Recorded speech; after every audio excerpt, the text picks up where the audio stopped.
આપણે અશ્વિનભાઈ લે અને આપણે જયસુખભાઈના ડેલામાં ટ્રેક્ટર ખોલ્યું છે. આ જયસુખભાઈ છે.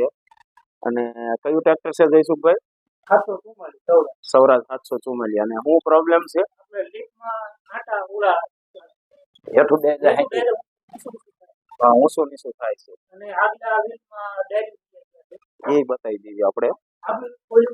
આગલું વ્હીલ ખોલ્યું છે.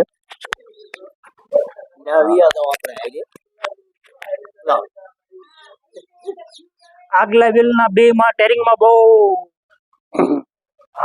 હાર્ડ બહુ પડે છે અને બહુ સ્પીડ વધારે આવે ને તો ટેરિંગ આખું હલે છે, ધૂણે છે, બહુ ધૂણે છે. આપણે આ કારીગર ક્યાંથી ગોત્યા? આપણે અશ્વિનભાઈ સાલૈયા માથોળિયા. હા હા. એટલે એ એમને પોતાને ગેરેજ નથી, ગેરેજ પણ નથી, પણ આવું તાબક ટીબક કામ કરે છે. કામ બહુ સારું છે ભાઈ નું. અને માઇક આપો તો અશ્વિનભાઈ ને. હેલો અશ્વિનભાઈ.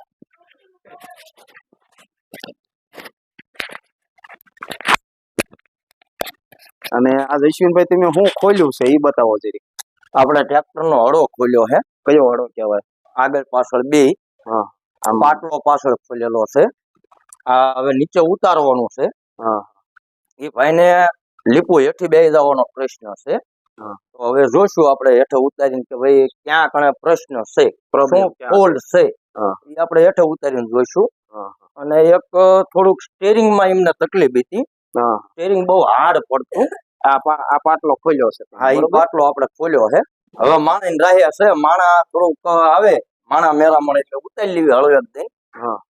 અને ત્યારબાદ તો ધવલભાઈ આવી ગયા છે. ધવલભાઈ છે, પ્રદીપભાઈ છે. પ્રદીપભાઈ માવો બનાવે છે.